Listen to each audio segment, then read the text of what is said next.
Good evening. It is good to have you here. And I welcome everyone who is joining us on the internet as well. Tonight we are beginning chapter 3, which for those of you who are in the second edition begins on page 36, and for those of you who are in the first edition begins on page 32. For the last few weeks, we have been talking about fear. What causes it and what resolves it. Tonight we're going to be talking about a very specific form of fear.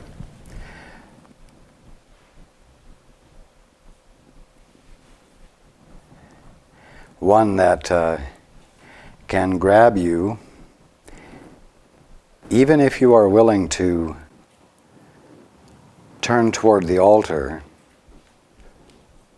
even if you are willing to abandon looking at things with an independent viewpoint. Because in turning toward the altar, you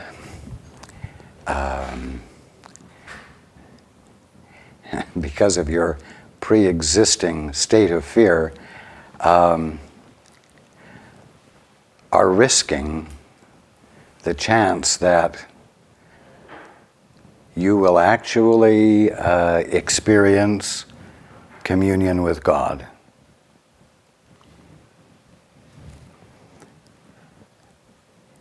So, chapter 3 is entitled The Innocent Perception. And the first section is entitled Atonement Without Sacrifice. And we'll begin right here. Atonement without sacrifice. A further point must be perfectly clear before any residual fear still associated with miracles can disappear. The crucifixion did not establish the atonement. The resurrection did. I would like for you to read that sentence over slowly.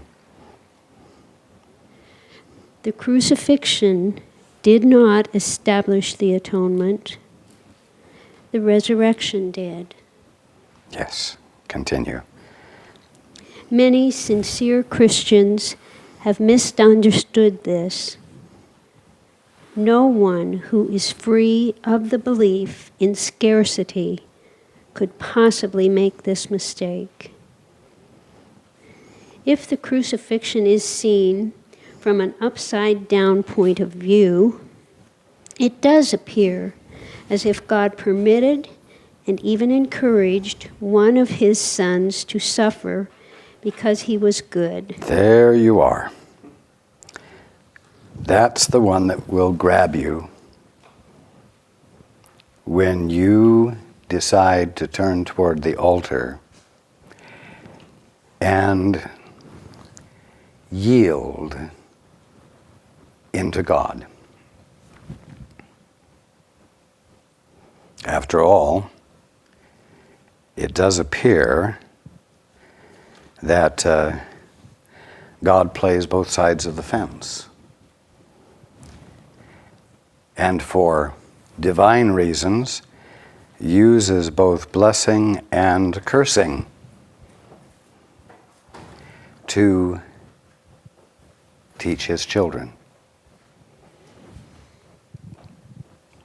As though both were expressions of love.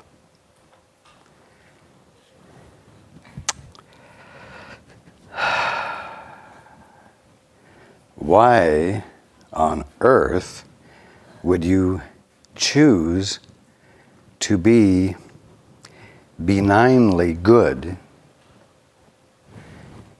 if the result might be that you're crucified? I've said it before, you have a saying, nobody likes a good guy. being a good guy is not in your best interest. Many of you have at one time or another had the thought that if you really got what the Course was about, there would be no further reason for you to be here, and you would die. Or if you actually arrived at, shall I say, the conclusion of your journey, that you would likely have a heart attack or be in a disastrous accident.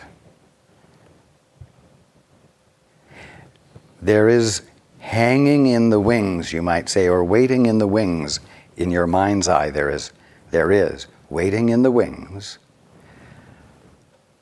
something catastrophic or disastrous waiting to come out on the stage as you do your final bow after an exquisite and excellent performance.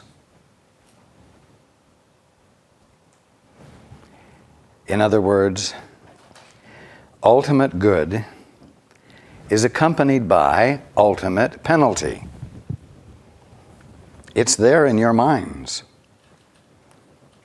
And the closer you dare to come to God, the more apparent that idea will become to you.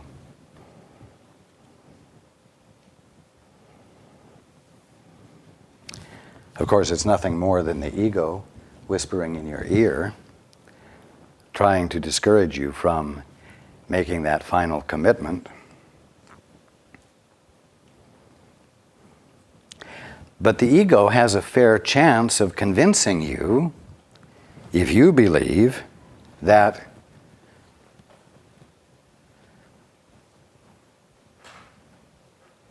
God allowed me to be crucified, suffer, and die, and that was the atonement. That was the act of love that saved all of you. You see? So, if you believe that, it will be very easy for the ego to convince you that making total commitment to God and listening for His voice and asking for His perspective so that it might be the only perspective you have, that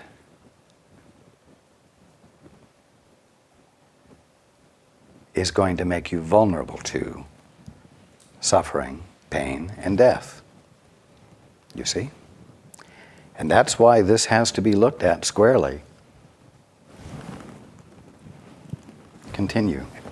This particularly unfortunate interpretation. Wasn't that a nice way to put it? Can start over there.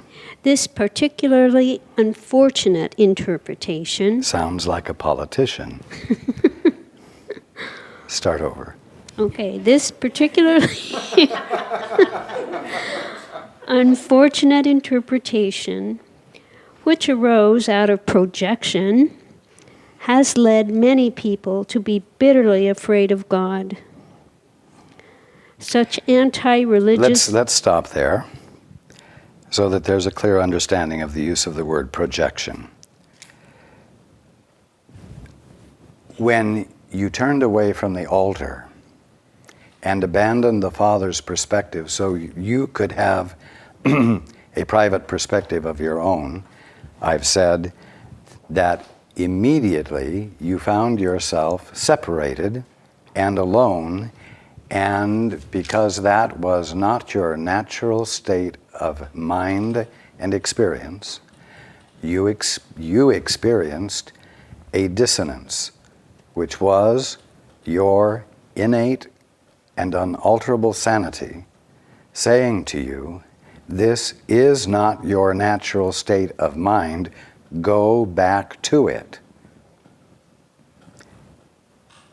You called the experience fear. And you decided to try to overcome the fear rather than returning home.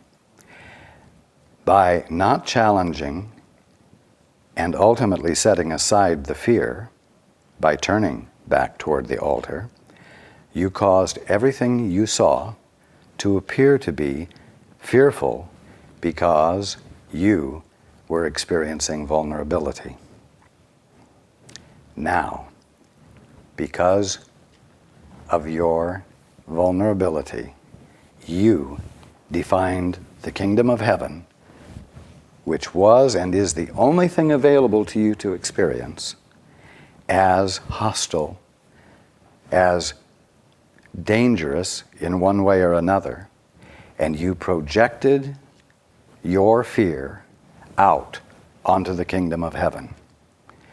Now, as you turn back toward the altar, or at any point where you're willing to consider approaching God, you likewise see God as fearful because you are seeing everything through the lens of fear. So your fear is projected upon God along with everything else as not benign, as capricious, as whimsical, as unprincipled, loving and hateful, kind and unkind, merciful and unmerciful. So, you project the fear you are experiencing by virtue of wanting to have a separate perspective of your own on to God. Continue. Such anti-religious concepts enter into many religions. Yet the real Christian should pause and ask, how could this be? Is it likely that God himself would be capable of the kind of thinking which his own words have clearly stated is unworthy of his Son? Now, if it wasn't the crucifixion, the willingness to die for my brother, which was the atonement, and the resurrection was,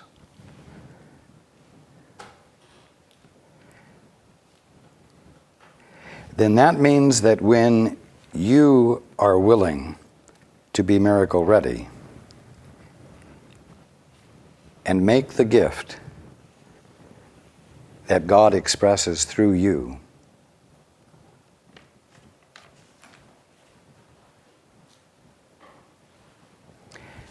that gift, just like mine, will bless and lift everyone.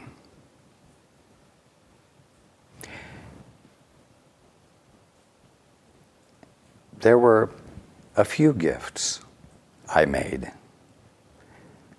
One of the gifts was that I showed you that death is not a power or a presence, that it does not govern you, it does not govern life, it does not override life. You could say physical evidence was provided that no act, no hateful act, no illness, no disease, no accident can interrupt your existence. By demonstrating that fact about me, I demonstrated that fact about you and gave you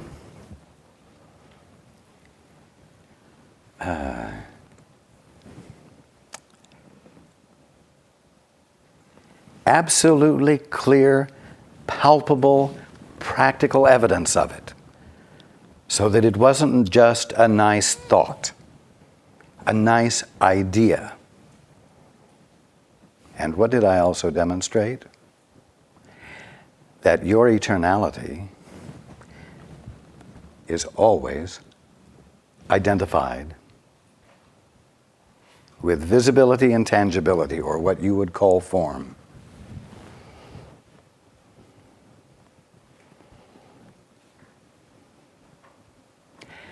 Creation is always identified and identifiable. And there will always be that which is the visibility and tangibility of you.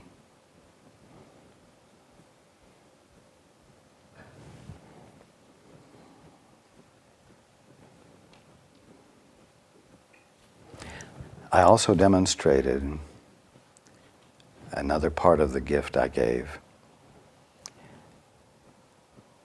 The fact that there's nothing your brother can do to you that can affect your uninterruptible existence. And so you don't need to be afraid of your brother, whether he's brandishing a spear or a gun or any other weapon that can seem to take your life.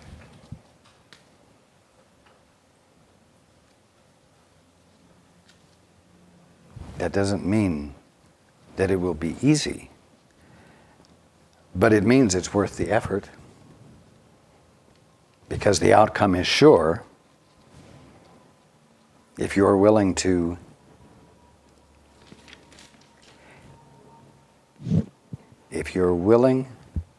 take the radical chance.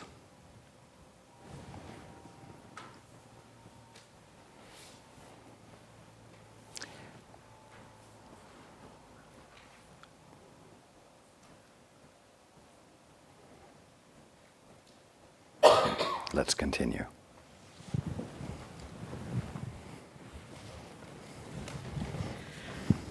The best defense, as always, is not to attack another's position, but rather to protect the truth. Stop.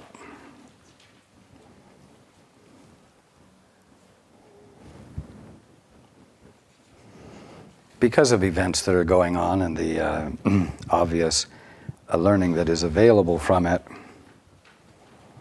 and because of the tendency to be spiritually unrealistic, you must understand that protecting the truth requires, at times, saying no. You don't attack another's position, but you do say no if that other's position is unprincipled, unloving, unkind, hateful. You have to refuse to join with that one's current frame of reference and justifications. And having said no, voice the truth.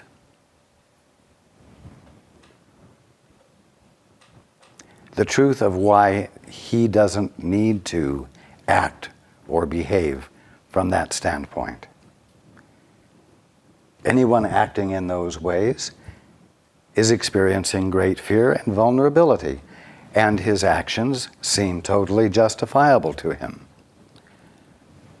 The truth is everything that we've been talking about since we've started going through the course. And so the truth has to be shared with him of what is true about him, what is divine about him, why he doesn't need to be afraid, what resources he has available to him to gain the experience of his invulnerability. Re-education has to occur. So you protect truth by saying no to error and then declaring, sharing the truth that heals the perspective that seemed to justify behavior that doesn't express the nature and character of the Son of God that one is. You see? So, let's not jump off of the platform of intelligence and say it's never appropriate to say no to another because it's not appropriate to attack his position.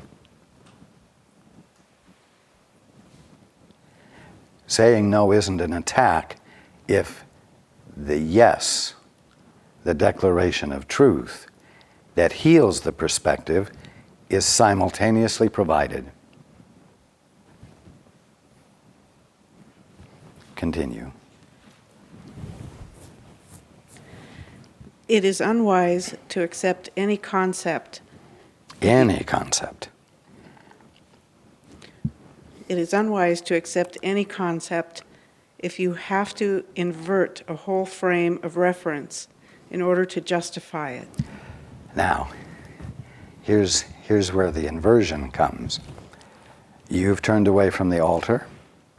You are seeing everything through the lens of fear, and therefore, all of your activities, whether pleasant or unpleasant, have as their goal the securing of your safety.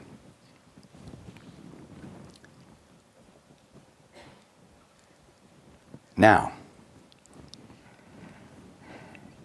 which means that whether you're being happy, pleasant, or unpleasant with your brother, if it's arising out of fear, it's an attack. Because what you're doing is a defense against what you assume your brother is going to do against you. You see what I'm saying? In that sense, it's an attack. It is not an embrace of your brother. Now, there occurs in the dream, occurs in the experience of those who have turned away from the altar, a penetrating event where someone shows up who doesn't forget who he is in the process of showing up. And he begins to express the truth, protect the truth by sharing it and educating those who are willing to listen to the truth. I didn't come and attack everyone's position. I came and declared the truth about being. Those who thought they were teachers and who had gained stature in their community as teachers of truth perceived what I was saying as an attack because it undermined their best perceptions, which they had brought into play as a means of gaining some sort of solid defense against the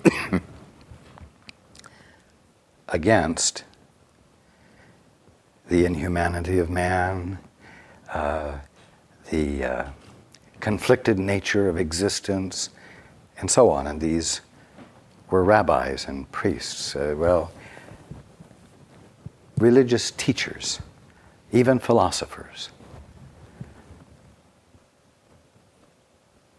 And so I shared the truth. I defended the truth by expressing it instead of calling into question the character of those who were teaching otherwise.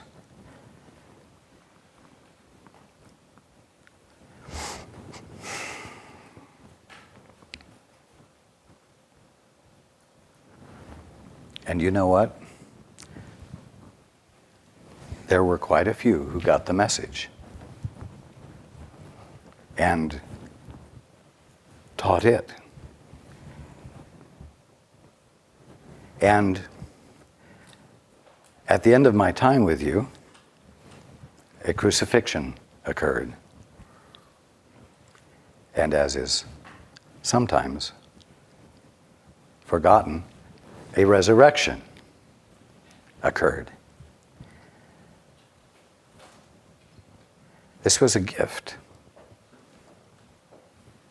This penetration of the dream and this presence in the dream of one who didn't forget who he was, whose expression of what is true helped to kindle the fire of awareness in many of the listeners, so that they began to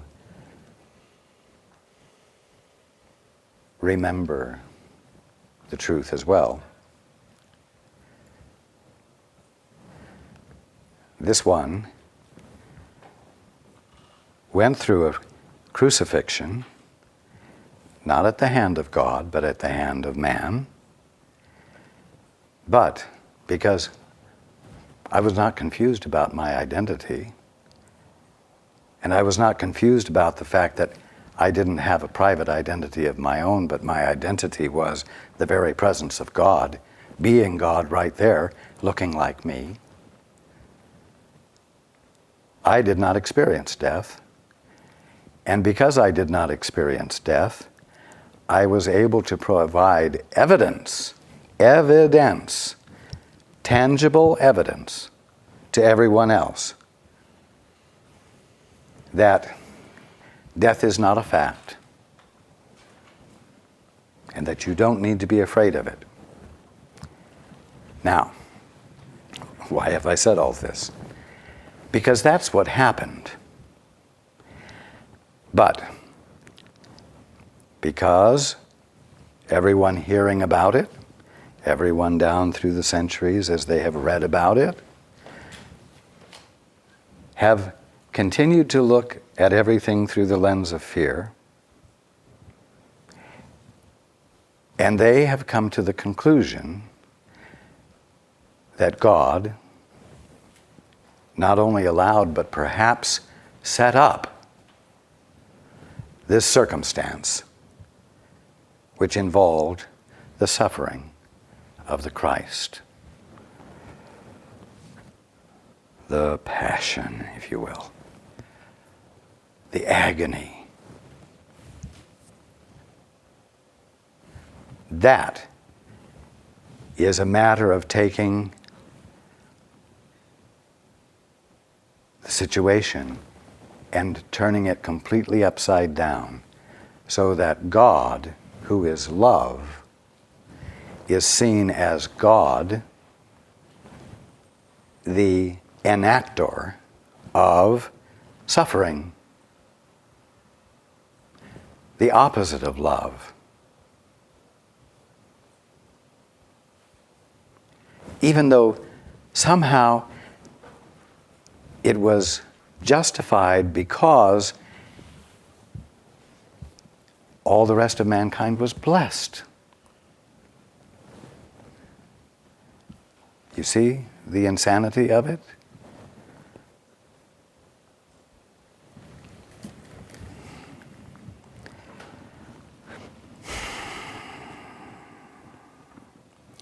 It is unwise to accept any concept that you might come up with, if you have to invert a whole frame of reference in order to justify it. that